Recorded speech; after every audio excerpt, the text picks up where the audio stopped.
Days after an alarming report about a park septic tank, our camera saw crews making repairs there in Jacksonville again today. 3-year-old Amari Harley was found dead inside the tank at Bruce Park in October after he went missing from a family party. And a JSO investigation found repeated problems at that Arlington park, and that is where we find First Coast News' Julia Janae with the latest. So Julia, what exactly was being fixed there today?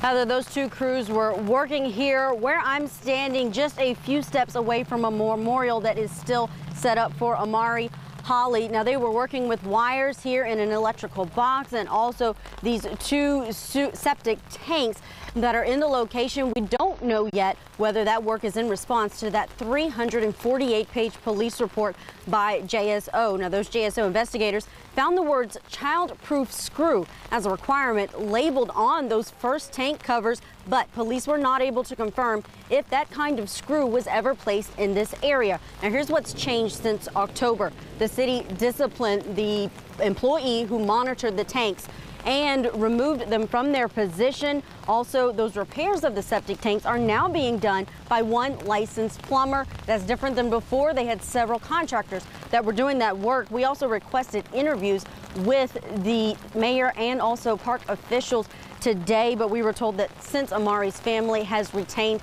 an attorney, they can't comment further on pending litigation. Now, here's something else that we asked the city about. Here behind me, there's this number that you're supposed to call if there's something suspicious or wrong in the park. Now, when we called that number earlier today, the one that was posted, the message that you get is a wrong number.